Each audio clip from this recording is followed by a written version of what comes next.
"I'll make you lose your mind," said the Apache woman to the lonely rancher who would change her life. John McAllister had lived most of his life in the wide, sun-baked plains of Arizona. The desert stretched endlessly around his small ranch, a sea of dry grass, cacti, and rugged red rocks that glowed gold under the morning sun. He had inherited the ranch from his father, who had inherited it from his father before him. To outsiders, it might have looked like a lonely, difficult life, but to John, it was all he knew. Yet, ever since his wife had passed 5 years ago, a quiet emptiness had grown inside him, one that the vastness of the land could not fill. Each morning, John woke at the same hour. He climbed down the creaky wooden stairs of his modest home, the floorboards groaning under his weight. The kitchen smelled faintly of coffee and dust, a combination that had become familiar, even comforting. He brewed a pot, the liquid steaming as he poured it into a chipped mug, and watched the sun rise over the horizon. The desert's colors shifted with every passing minute. The soft pinks turned to fiery oranges, the shadows stretched longer, and the quiet stillness of dawn seemed almost sacred. John's routine was simple but unyielding. He checked the fences first, making sure no cattle had wandered off during the night. Then he inspected the water troughs, refilled them, and finally rode out on his old horse, Dusty, to round up the herd. Dusty was patient and steady, carrying John across the rough terrain as if he were part of the land itself. As he guided the cattle through narrow canyons and wide plains, John thought about little beyond the work. The desert, with all its harshness and beauty, demanded focus. It left no room for the kind of wandering thoughts that might lead him into sorrow. Still, some days, the loneliness pressed harder. He would sit on the porch at night, listening to the wind whisper through the mesquite trees and feel a hollow ache in his chest. He missed conversation, the warmth of someone who understood him without needing explanation. People in town were kind enough, but their lives were full of families and laughter and routines that John no longer shared. Occasionally, a neighbor would stop by for supplies or advice, exchanging polite words about the weather or cattle prices. Yet, those brief interactions left him longing for more, for someone whose presence could break the monotony without judgment. It was during one of these quiet mornings that he first heard about Nayeli. John had gone into town to sell a small batch of cattle. At the market, among the chatter of townsfolk, he overheard whispers about a woman who lived at the edge of the nearby forest, on land that was said to belong to no one. An Apache woman, one old man murmured to his companion, fierce as the wind, clever as a fox. She makes people lose their minds if they cross her. The words intrigued John, though he couldn't say why. He bought his supplies, paid little attention to the rumors at the time, and returned home with the cattle. Yet the name Nayeli lingered in his mind, like a shadow he couldn't quite shake. Days later, he first saw her. She appeared suddenly while he was repairing a section of fence that had been damaged by the wind. She walked along the ridge, her movements smooth and purposeful, as if she belonged to the desert itself. Her long, dark hair flowed behind her, catching the sunlight, and her eyes seemed to hold storms within them, wild, untamed, and yet deeply knowing. John froze, unsure if he should speak or retreat. She stopped at the edge of his property, her gaze fixed on him.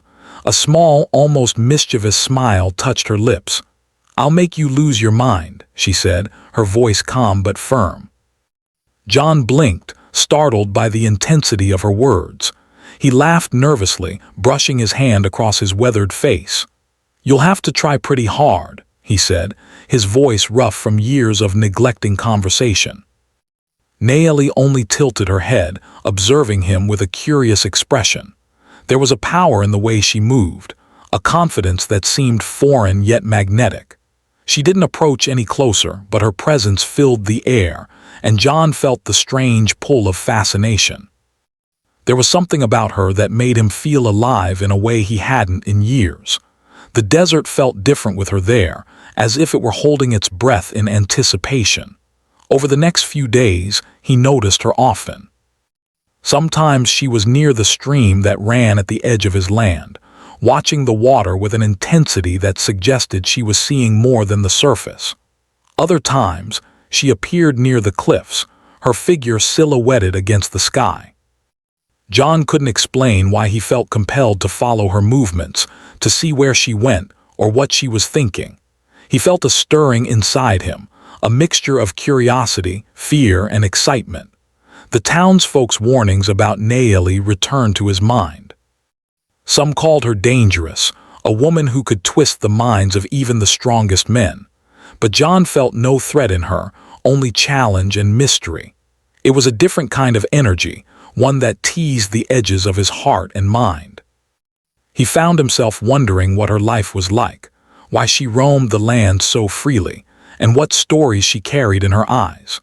One evening, as the sun dipped low and painted the sky in shades of purple and gold, John rode Dusty closer to where he had seen Nayeli. He kept his distance, unsure if he should speak, but his heart pushed him forward. To his surprise, she didn't retreat. She stood silently, watching him approach, her eyes calm yet unyielding. "I see you again," John said, trying to keep his voice steady. Do you live around here?" Nayeli's lips curved into a faint smile. "I live where I need to," she replied. "And you, rancher, live where you hide." Her words were simple but carried weight, as if she had seen through the layers of his life. John felt a chill, not from the cold, but from the truth in her observation. They stood there in silence for a long while, the wind carrying soft whispers through the desert. For the first time in years, John felt something stir inside him, a spark of possibility, a sense that life could be more than routines and solitude. Nayeli turned away first, moving toward the distant cliffs, and John watched her go, realizing that her presence had already begun to change him, even without a word more. That night John lay awake in his bed, listening to the desert sounds, the coyotes, the rustling leaves, the distant hoot of an owl. His mind kept returning to Nayeli's words, "I'll make you lose your mind." He didn't fully understand what she meant, but he knew one thing: his world had already begun to shift. The emptiness that had long shadowed his life seemed lighter somehow, as if the desert itself had opened a door he hadn't noticed before. From that day on, John's life took on a subtle rhythm of anticipation. Every morning he checked the horizon, wondering if he might see her figure against the rising sun. Every task, every quiet moment seemed to carry the potential for discovery, as if the land itself were alive with secrets he had yet to uncover. He no longer felt entirely alone, though he still lived among the cattle, fences, and endless plains. Nayeli's presence had awakened something within him, something he didn't yet have a name for, a curiosity, a yearning, a sense of life waiting just beyond the edges of the familiar. And though he did not know it yet, the encounter at the fence line was only the beginning. The woman who claimed she could make him lose his mind had already begun to unravel the threads of his old, lonely life. Each day, each passing moment, would bring him closer to a journey he could never have imagined, a journey that would challenge him, inspire him, and ultimately change him forever. The next few days passed with a strange tension in John's life. The desert, which had once been quiet and predictable, now seemed alive in ways he had never noticed. Every rustle of the wind through the mesquite trees, every distant call of a bird, carried a sense of expectancy, as if the land itself knew something was coming. John found himself wandering further than usual during his daily routines, drawn by a curiosity he could neither explain nor resist. One afternoon, while repairing a broken gate near the edge of his property, he saw her again. Nayeli was standing on a small rise of land, her dark hair flowing like a river in the sunlight. She had an object in her hand, a piece of carved wood, and she was examining it with intense focus. When she noticed John, she didn't startle or hide. Instead, she gave a small nod, almost as if she had been expecting him. John hesitated. "Hello," he said, unsure what else to add. His voice sounded rough, foreign even to his own ears. "Hello," Naomi replied, her tone calm, steady, yet carrying a rhythm that seemed almost musical. "You come often." I guess I do," John admitted. "I've been noticing things around here." He gestured vaguely toward the desert stretching endlessly in every direction. "Things I didn't notice before." Naomi tilted her head slightly. "The desert is always talking," she said simply. "It just depends if you listen." John frowned, intrigued by her words. He had spent years walking these plains, yet he had never felt as aware of the land as he did in her presence. Something about her made the wind sound like whispers, the sunlight seem warmer, the air itself hum with possibility. He wanted to understand what she meant, but he also sensed that she would not give easy answers. For the next hour they spoke little. Naomi seemed content to work with her hands, carving symbols into the wood, while John watched quietly. He felt a strange mixture of anticipation and hesitation. He wanted to speak, to ask questions, but he feared breaking the delicate balance of the moment. And yet, the silence was not uncomfortable. It was filled with understanding, a sense that words were not always necessary. Finally, John asked the question that had been forming in his mind. "Why are you here, on this land?" Naomi paused, looking at him carefully. "I go where I am needed," she said, "and sometimes I go where I am drawn. Both are the same in their own way." Her words were cryptic, yet they carried truth that John felt in his bones. There was a freedom in her presence that he had longed for but never known. She seemed to move through the world with a purpose he couldn't fully comprehend, guided by instincts and knowledge older than the town itself. Days turned into weeks, and John began to see her more often. Sometimes she was near the stream, listening to the water as if it were telling her stories. Other times she was climbing the cliffs, tracing the patterns of wind across the rocks. Each encounter left him more captivated, more aware of the parts of life he had ignored for too long. The smell of earth after rain, the shifting colors of the sky, the silent language of animals moving through the brush. One evening, as the sun sank low and painted the desert in brilliant oranges and purples, Naomi came closer than ever. She did not speak at first. She simply stood at the edge of his property, her eyes scanning the horizon. John felt his heartbeat quicken. There was something unspoken between them, a connection forming that neither fully understood yet both felt. "I've never met anyone like you," John said finally, his voice low. You see things differently. You see things I've never seen." Naomi smiled faintly.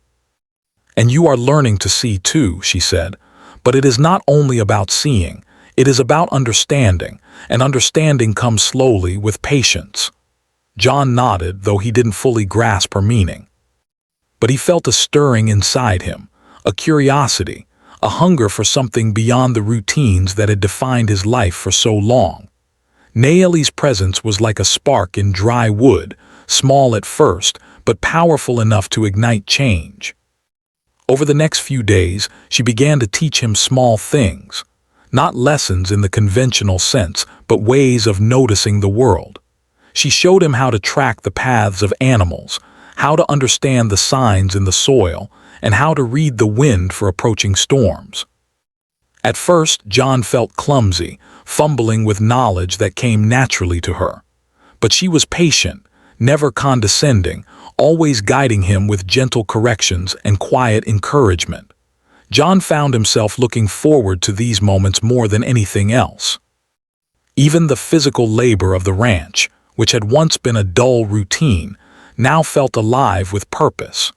He began to see the connection between his work and the land, between his solitude and the lessons Naomi offered. Each day he felt more awake, more attuned, more connected to the life around him. Yet, with this awakening came discomfort. John realized that he had been living a life limited by fear, fear of change, fear of loss, fear of stepping outside the boundaries he had known. Naomi challenged those fears, pushing him gently but firmly toward self-discovery. It was unsettling at times, even frustrating. He often wanted to retreat to the safety of his old habits, but her presence and the desert itself reminded him that growth required risk. One afternoon, as they walked together along a narrow canyon, John noticed the subtle way she watched the land. Her eyes seemed to follow invisible patterns in the rocks, the wind, even the clouds above. "What are you looking for?" he asked. "Not what," she replied, "but who." The land holds stories of those who came before, and those stories guide those who are willing to listen. John didn't fully understand, but he felt the truth in her words. He thought of his ancestors, of the generations of ranchers who had worked this land, and he realized that he had ignored their stories for too long. Now, through Nayeli's guidance, he began to feel connected to something larger than himself, something enduring and alive. The town soon noticed the change in him. Neighbors commented on the way he seemed lighter, more attentive, more engaged with the world. Some were curious, others suspicious. They asked questions about Nayeli, their voices tinged with doubt or fear, but John did not mind.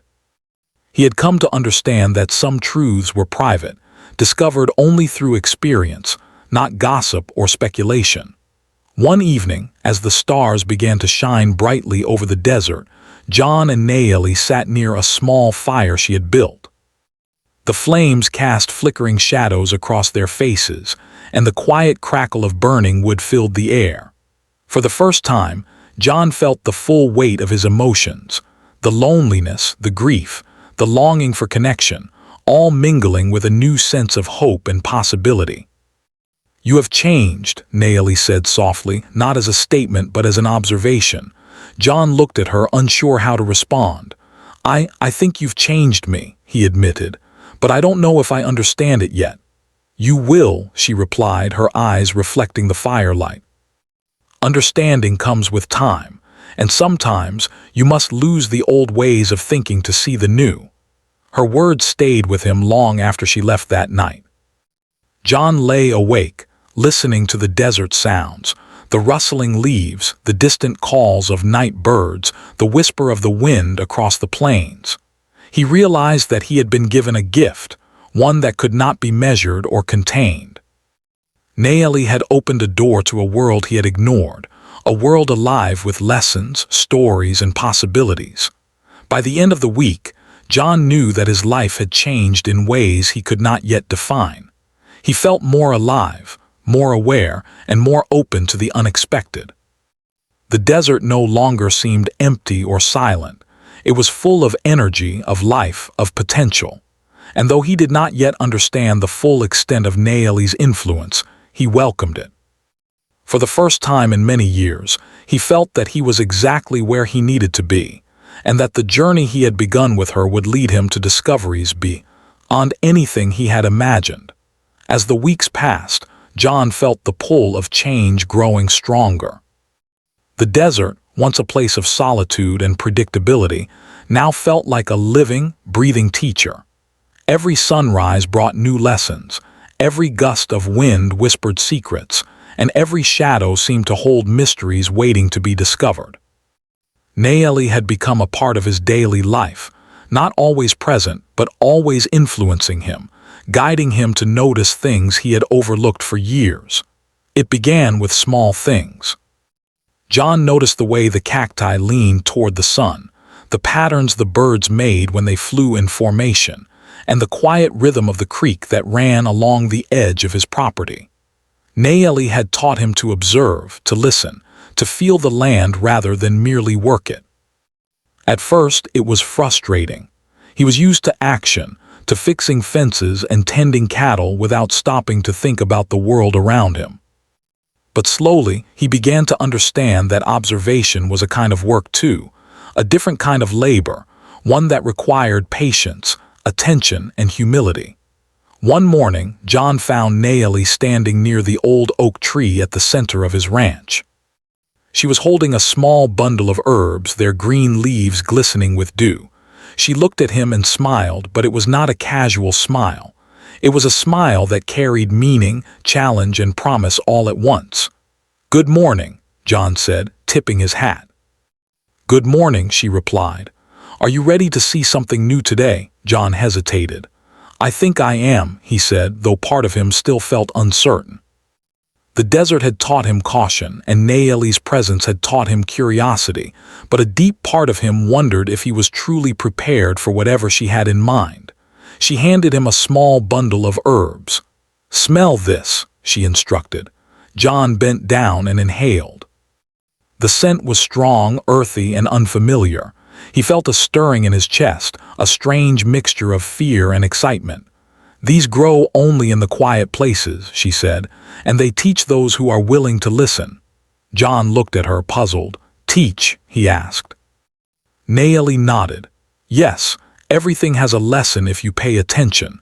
The land, the animals, the wind, the water, all of it speaks.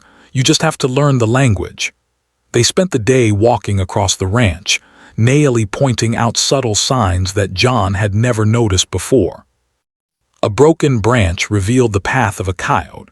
A cluster of stones marked where rainwater had recently pooled. Tiny footprints in the sand told the story of a family of rabbits. Each detail seemed small, insignificant even, but Nayeli insisted they were important. "You see," she said as John paused to study a line of tracks, "everything has a story, everything is connected, and if you can understand the stories, you can understand life itself." John listened, trying to absorb the lesson. It was not easy.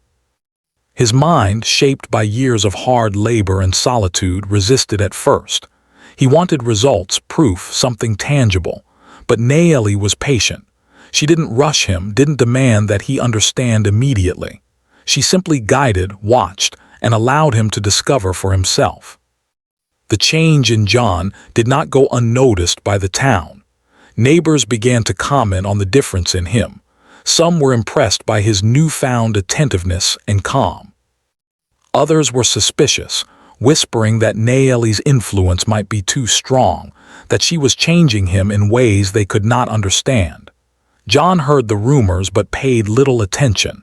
He knew the truth of his transformation, and that was enough.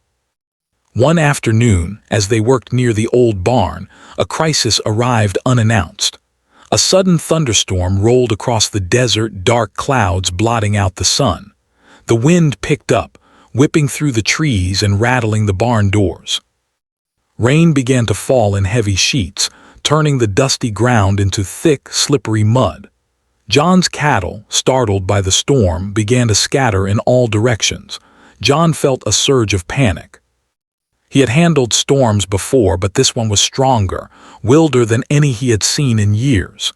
Dusty neighed nervously, and John struggled to maintain control. Nayeli, however, moved calmly. She ran toward the animals, her voice carrying through the wind, directing the cattle with an authority John had never possessed.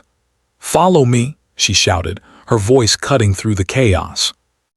John realized that she was guiding him, not with words alone, but with presence, with instinct, with a confidence he could feel deep in his chest. Together, they managed to herd the animals toward the safety of the barn, their teamwork blending seamlessly despite the storm's fury. After the storm passed, John leaned against the barn, soaked and exhausted. He looked at Nayeli, who stood nearby, calm and composed despite the ordeal.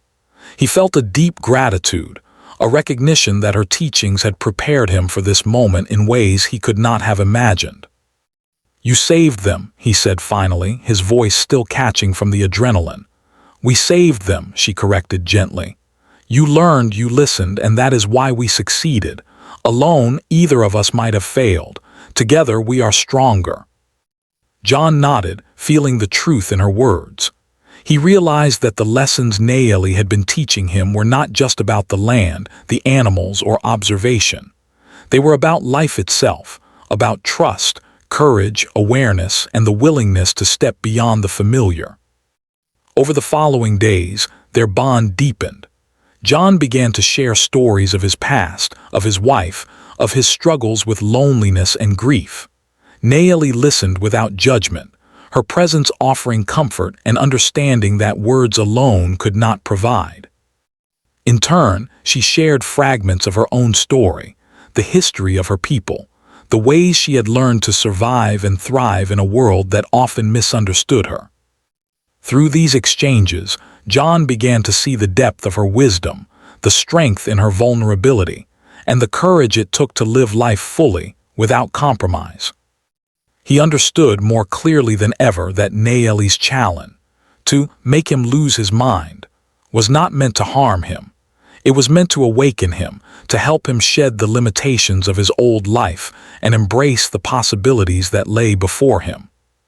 One evening, as the sun set behind the distant cliffs, painting the sky in hues of gold and crimson, John and Nayeli sat together on a large rock overlooking the valley. The air was still, filled only with the soft sounds of the desert settling into night. "You have changed," Nayeli said softly, her eyes reflecting the colors of the sunset. John smiled, though it was tinged with awe. "I think I'm beginning to understand," he said. "You're not trying to make me lose my mind in the way people think. You're helping me find it, helping me discover parts of myself I forgot existed." Nayeli nodded. "Exactly. The mind is not just a place for thought. It is a place for seeing, for feeling, for connecting. And sometimes, to see clearly, we must let go of what we think we know." John sat quietly, letting her words sink in. He thought of his routines, his solitude, his old fears, and he realized how much he had clung to them. Nayeli had shown him that life was richer, fuller, and more meaningful when approached with curiosity, courage, and openness. As night fell, they made their way back to the ranch, the stars beginning to appear one by one in the clear desert sky. John felt a sense of peace he had not known in years. He knew that the journey ahead would not always be easy, that challenges would come, and that change often brought discomfort. But he also knew that he was ready to face those challenges, guided by the lessons he had learned from Nayeli and the wisdom of the land itself. By the end of the week, John's life had shifted in ways both subtle and profound. His hands, once rough and calloused only from labor, now carried a gentleness born of understanding. His eyes, once fixed on immediate tasks, now sought patterns, connections, and stories in the world around him. And his heart, once heavy with loneliness, now held hope, curiosity, and the beginnings of a deep, unspoken bond with the woman who had come to change his life. The desert had taught him patience. Nayeli had taught him awareness. And together, they had taught him that life's true richness came not from avoiding change, but from embracing it, even when it was frightening, even when it challenged everything he thought he knew. The weeks following the storm were filled with quiet growth. John had begun to notice small changes in himself. His steps were lighter, his mind sharper, and his heart more open to the beauty around him. Nayeli's presence was constant, not always beside him but always lingering like a guiding force. He had begun to understand her lessons, that life was not merely a series of tasks but a web of connections, each thread meaningful and alive. Yet life, as it often does, had a way of testing those lessons. One late afternoon, as the sun sank low in the western sky, John heard a commotion near the edge of the ranch. Dusty, his loyal horse, neighed nervously, pawing at the ground. A sudden sense of urgency gripped John, and he ran toward the noise, heart pounding. A group of wild horses, startled by a distant gunshot from hunters, had broken free from a nearby herd and were racing toward his property. They were large, strong, and panicked, their hooves striking the earth like thunder. John's first instinct was to protect his cattle and his land, but he realized immediately that this was beyond his usual experience. He could not manage them alone. Nayeli appeared at that very moment, seemingly emerging from the desert itself. Her presence was calm yet commanding, and she did not hesitate. "We must work together," she called over the thunder of hooves. "Follow me." John felt a surge of determination. He had been learning from her for weeks, absorbing lessons about patience, observation, and understanding the rhythms of life. Now, it was time to put those lessons into practice. He mounted Dusty, following Naeli as she guided the wild horses away from the ranch with precise movements and soft, firm calls. The chaos was overwhelming. The ground shook beneath the horses' hooves, dust filled the air, and the sound of their panic echoed across the plains. John's hands were raw from gripping the reins, his body tense with effort. Yet, amid the storm of motion, he noticed the subtle cues Naeli had taught him. The direction of the wind, the patterns of the horses' movement, the signals in their eyes. He began to anticipate their turns, to guide them with a mixture of caution and confidence. Minutes stretched like hours, but slowly, steadily, the wild horses began to calm. Naeli's voice was steady, low and melodic, weaving a rhythm that John found himself instinctively following. Together, they led the herd to a safe valley beyond the ranch, away from his cattle and property. Only when the last horse had passed did they both lower their hands, breathing heavily, hearts still racing. John looked at Naeli, gratitude and awe filling him. "I couldn't have done it without you," he admitted, voice trembling from the adrenaline. "You could," Naeli said softly, her eyes meeting his. "You had learned. You had the understanding. I was only the guide. The courage was yours." The experience left John shaken, but it also brought clarity. He realized that Naeli's teachings were not just about observation or connection to the land. They were about life itself, about facing the unexpected with calm, about trusting instincts, and about embracing challenges rather than fearing them. He felt a sense of pride, not in his physical strength, but in the growth of his mind and heart. In the days that followed, John reflected on the event constantly. He began to understand the depth of Naeli's influence, the way she had been guiding him not just to manage his ranch, but to manage himself. The lessons he had learned were becoming internalized, shaping his decisions, his actions, and even his thoughts. He found himself approaching the cattle with patience rather than urgency, noticing small details that had once escaped him. The desert, which had once seemed harsh and unforgiving, now appeared alive, vibrant, and full of meaning. Yet, alongside this growth, tension began to build. Word of the wild horse incident spread through the town. Some admired John's bravery and resourcefulness. Others whispered about Naeli's influence, questioning why she was so often near him, what her intentions truly were. John heard the murmurs, but he paid little attention.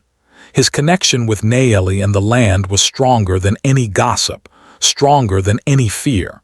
But he could not ignore the unease creeping into the minds of others. One afternoon, as John worked near the barn, Naeli approached him with a serious expression. "There is more to learn," she said, her voice calm but firm. "Not all lessons come without challenge. Sometimes understanding comes through struggle." John frowned. "What kind of challenge?" he asked, though he already sensed that this was not a question with a simple answer. "Life will test you," Naeli said. "Your fears, your assumptions, your old habits, they will return to challenge you, and when they do, you must not retreat. You must face them with clarity and courage." Her words were not comforting, but they were necessary.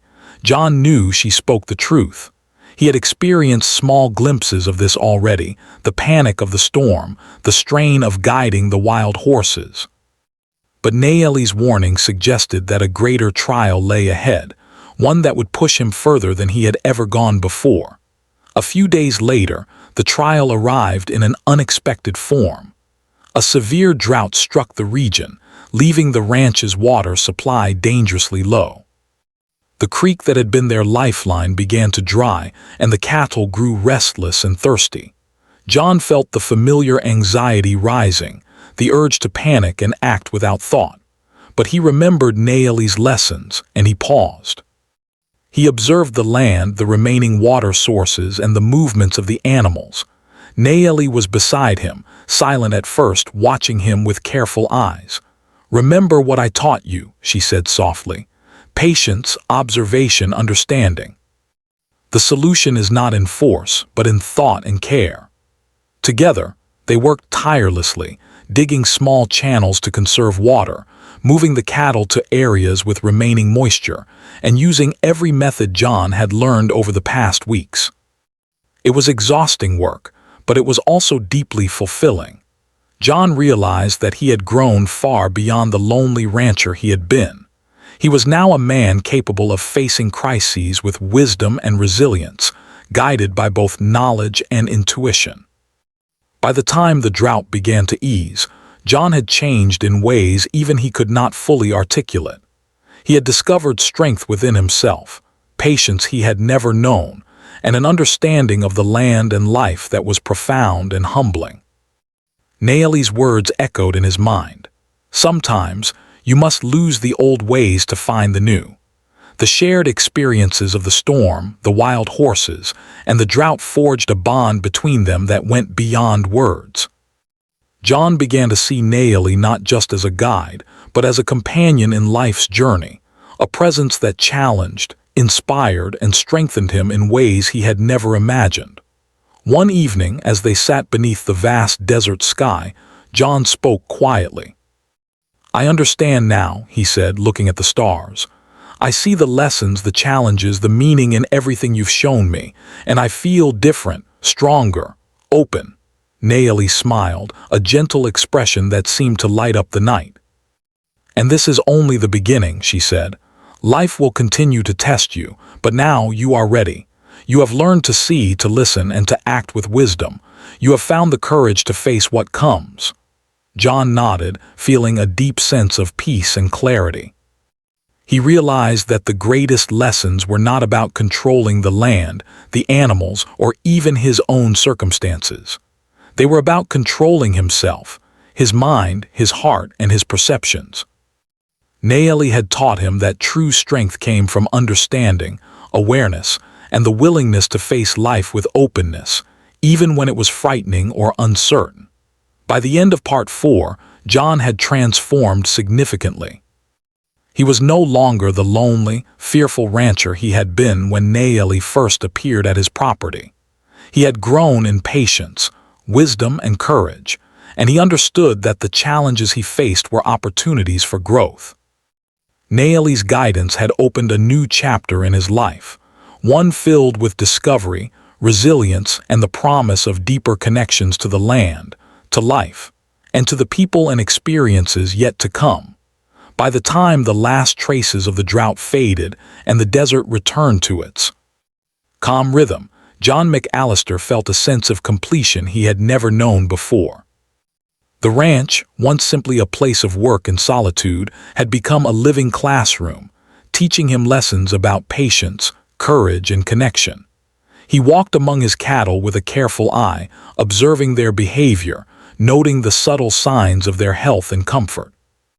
Every action he took carried intention, informed by the wisdom Naomi had shared and the experiences he had lived through.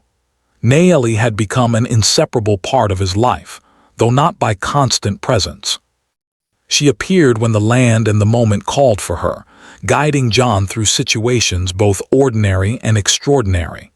Yet, John knew, deep in his heart, that her purpose went beyond teaching him practical skills. She had come to challenge his mind, to awaken his spirit, and to prepare him for the fullness of life beyond fear and routine.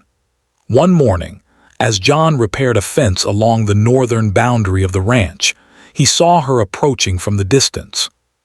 She moved with her usual grace, the wind lifting strands of her dark hair, and a quiet determination radiating from her. She carried no tools, no bundles, only the sense of purpose that had drawn him to her from the very first encounter. "Good morning," John called out, tipping his hat. His voice carried more warmth and confidence than it had months before. "Good morning," Naomi replied, her eyes scanning the horizon before settling on him. "Today is different," she said, her tone carrying the weight of importance. "The lessons are learned, but now the true test begins." John's heart skipped a beat. He had grown so much, yet the idea of another challenge filled him with a mix of excitement and apprehension. "What kind of test?" he asked, though he suspected it would be one of life itself, not a simple task. Naeli walked beside him as they moved toward the main pasture. "Life will continue to present difficulties," she said. "Storms, droughts, loss, uncertainty. But now you are ready to face them with wisdom. The true measure is not in avoiding challenges, but in meeting them with clarity and courage." As they walked, a group of townspeople arrived unexpectedly, bringing news that required immediate attention. A neighboring ranch had suffered damage from a recent flash flood, and the water from their land was now threatening John's own property. The situation demanded quick thinking, decisive action, and a careful balance between protecting his own land and helping others in need. John felt the old panic rising within him, a reflex he had carried for years. Yet, Naeli's calm presence reminded him of everything he had learned. He paused, observing the water's flow, the layout of the land, and the movements of his cattle.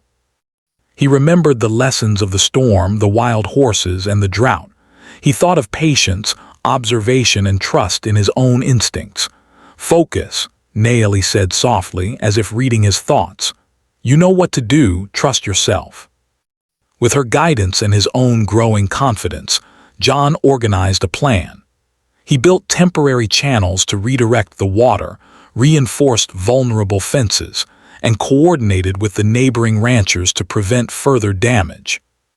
The work was exhausting, but John approached it with a calm focus that surprised even himself. Every decision was deliberate, every movement purposeful. By the afternoon, the crisis had been managed. The water was contained, the cattle were safe, and the ranch had survived the threat intact. John stood on a small rise, looking over the land he had fought to protect.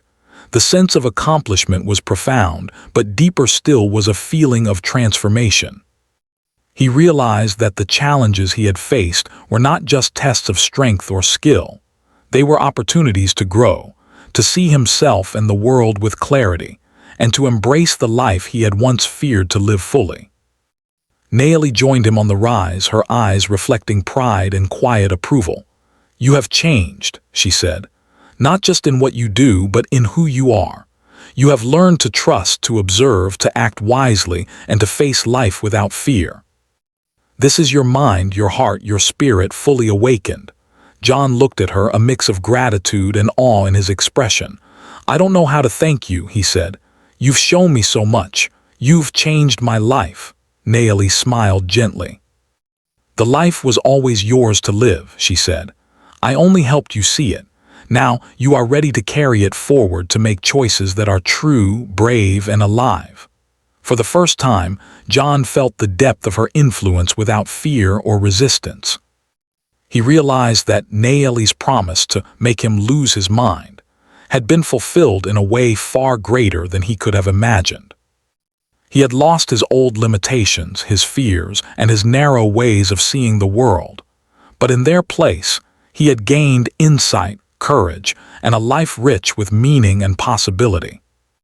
Over the following days, John and Naeli continued to work together, not out of necessity, but out of shared understanding.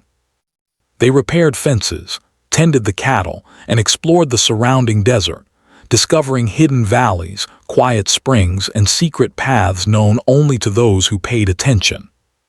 John found himself laughing more freely, thinking more clearly, and feeling more connected to life than he had in decades. Yet, as the weeks went on, John sensed a shift.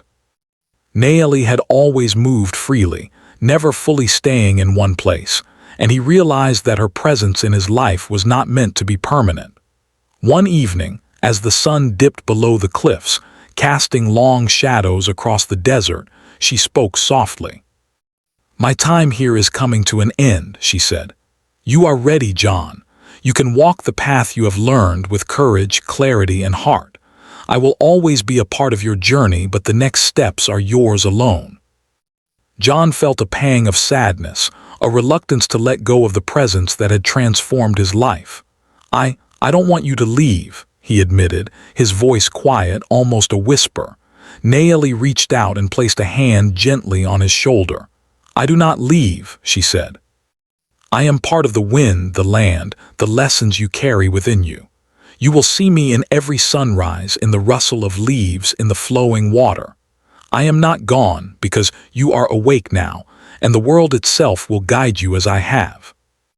John nodded, understanding more fully than ever the depth of her words. She had not been a visitor, a teacher, or a guide alone. She had been a mirror, reflecting the strength, courage, and wisdom that had always been within him, waiting to be discovered. The morning after their conversation, John watched as Nayeli walked toward the horizon, her figure slowly blending with the golden light of the rising sun. He felt a mixture of sorrow and gratitude, but more than anything, he felt readiness. The lessons she had taught him were not just memories, they were tools, ways of seeing and being that would stay with him for the rest of his life. As weeks turned into months, John's life continued in a way that was both familiar and profoundly changed. He rose each morning to the rhythms of the desert, but now he did so with awareness, intention, and joy. He worked the land, tended his cattle, and maintained the ranch, but every action was imbued with meaning.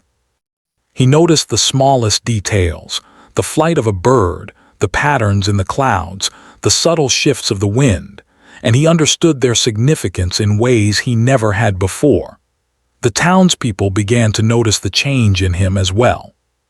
He carried himself with confidence, clarity, and quiet wisdom.